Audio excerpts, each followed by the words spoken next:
unlike yesterday morning when I overslept, this morning I woke up at about 3:30 and really never did go back to sleep.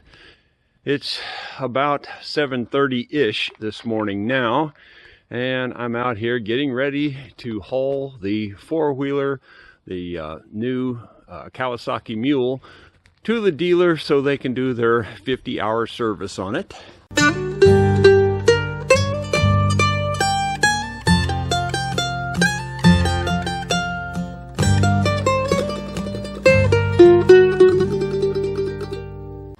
So the first thing we have to do is tilt the tilt trailer here.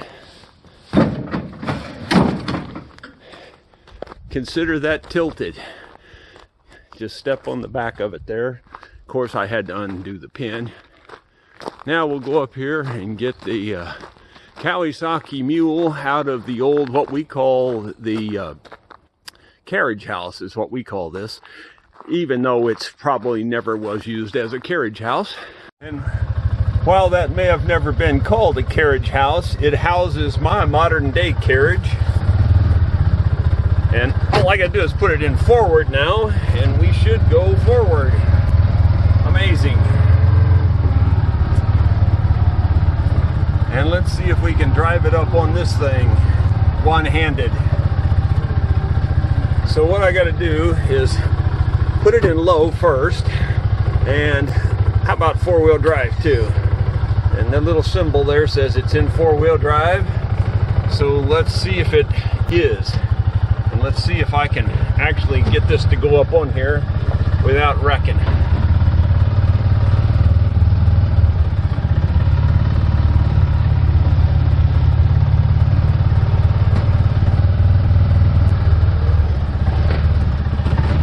Now we're going to tilt.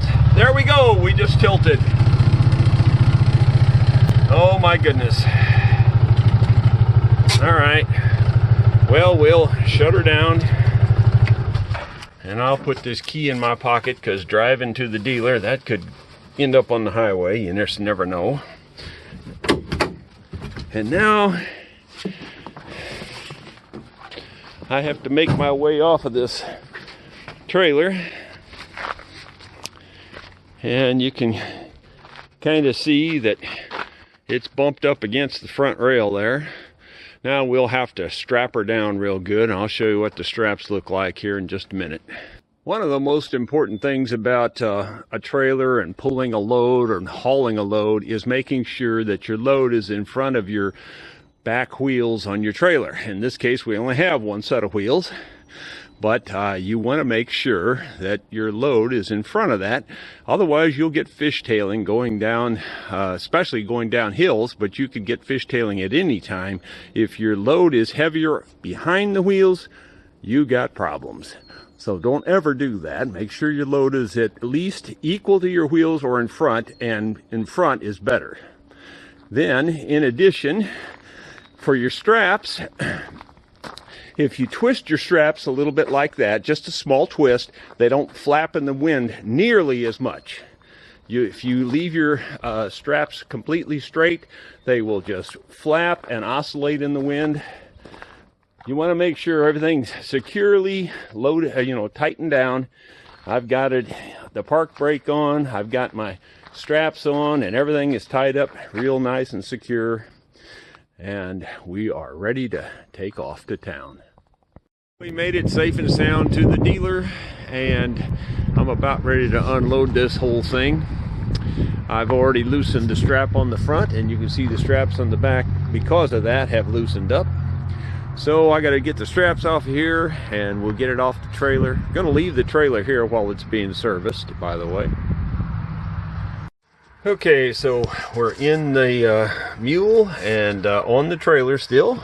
All I have to do is find the key, which I put in my pocket for safekeeping. There you go, found it. Put it in here. Start her right up. Emergency brake off. Put it in reverse. Still in four-wheel drive, which is a good idea. And we'll start backing up very slowly, hopefully, because we're going to tilt all at once. It's a little scary. There, we're just about ready. There we go. Bingo! We just tilted. And then we just drive off. And now we just have to find where to take this thing. And it looks like the gate is closed. The last time I was here, they had the gate open, no problem. So here we are.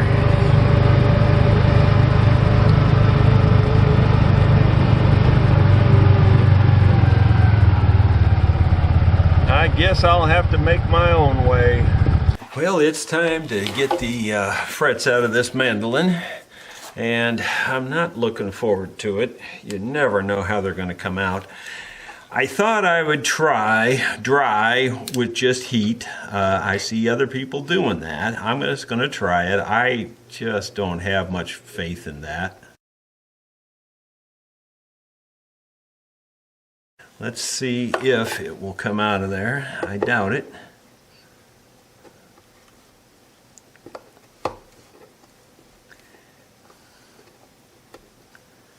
Yeah, it chipped some. It chipped, pretty good chip there. So I'm not happy with that. I'll have to fix that little chip.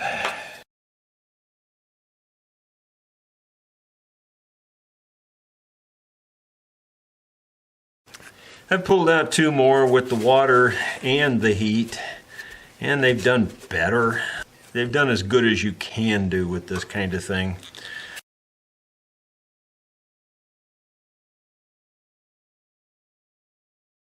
The water definitely makes a difference on the tear out. Wood doesn't swell lengthwise, hardly at all. It swells widthwise, so this doesn't tighten up the wood on the frets at all. It just softens the fibers so you can pull it out without chipping it out.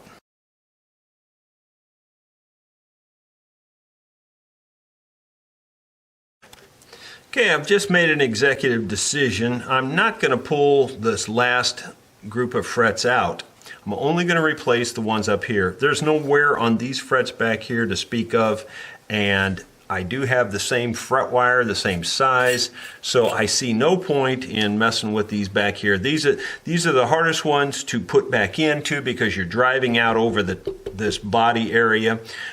This area here is driving them in. You can put something solid underneath here and drive them in fairly well. In addition, I mean, there's a bunch of reasons. It's just going to save the customer money, time, effort, and there's no benefit to replacing these.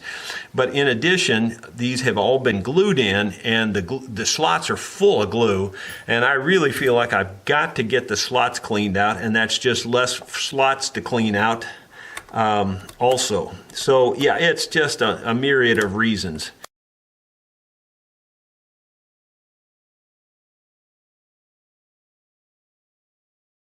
Well, I'll go ahead and keep cleaning this out. If I run into anything unusual, I'll show you. For my money, the water and the heat is the way to go. It's definitely the least amount of damage. You know, there's still damage. You're never going to get away from damage when you pull frets out. At least out of ebony, it's gonna chip no matter what you think or do.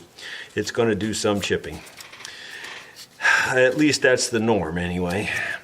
I'm going to level this area. I've got one of my little rubber sanding pads. It's flat on the bottom there. And I'm just going to use some 220 here and try to clean up this fingerboard in this area.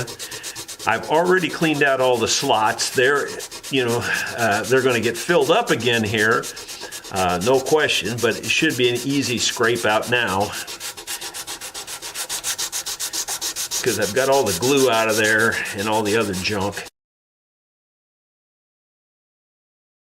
Basically just want to get it flat before I try to drive frets back in it, because any little tiny lump along anywhere can cause the fret to stay up or, give you trouble with it. Let me get my vacuum and see if the vacuum will suck that out of there, but may not.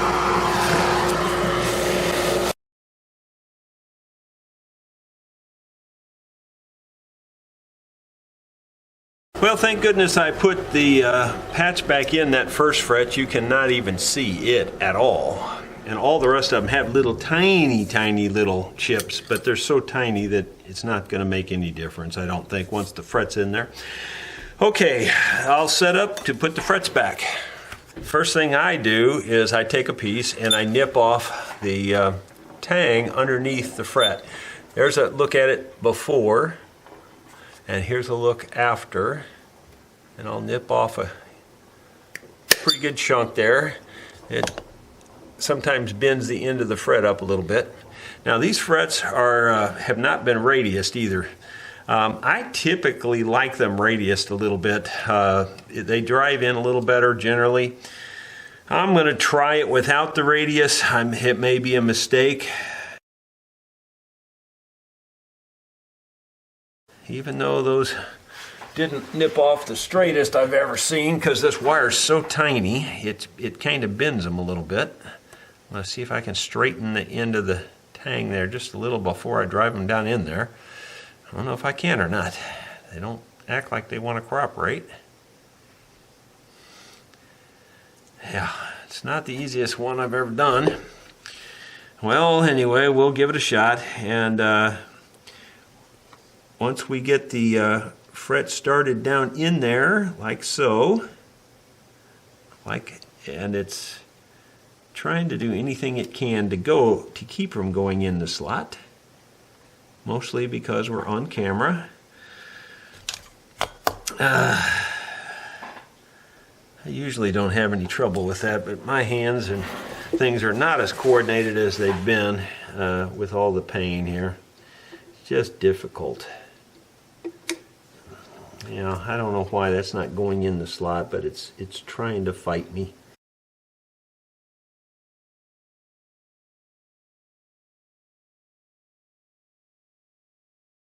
Can't wait to do the rest of them. It's just so ridiculous. Sometimes it is just ridiculous what it causes you trouble. So now I'm taking these and nipping off the ends as we go. You can see it went in there pretty well.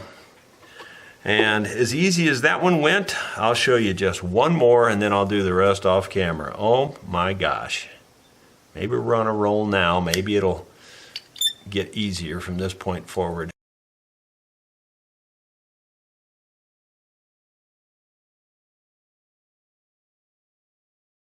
I've put a little tiny paper shim in behind this. I don't know if it's going to pop out of there after the first cut, but I'm hoping it will hold this over in line with this where it won't bend it.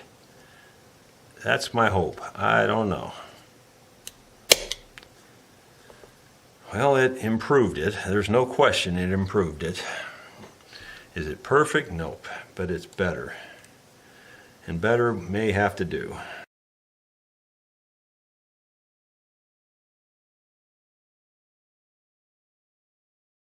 I'm making progress, but honestly, I guess it's just the hands at this point. I can't hardly make this work. It's really about the hardest fret job I've ever done, and it's not because of this. This should be simple.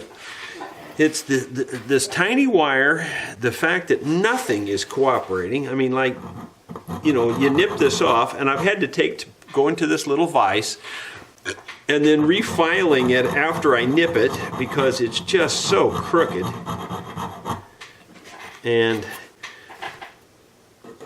you know, I have to get it where it'll look halfway decent going over the binding on the end. Otherwise, it just doesn't look right. And then putting it down in that slot. I don't know why this tiny wire just fights going in that slot.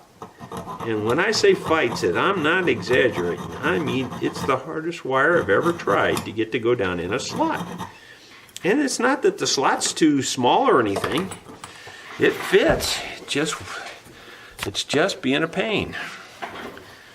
I haven't had one go easy yet. It's like every single one of them has just been a nightmare to get them down in the slot and get them started. And I think it's because it's so tiny. I've tried to use tweezers, I've tried to use pliers to hold it, and yet my fingers are the best and they're so sore I can barely hold it. that was the easiest one I've done. That one wasn't too bad. If they were all like that, it'd be fairly simple.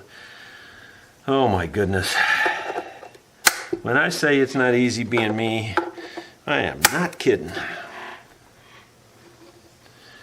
Well, we're making progress. I've got a few more to put in here.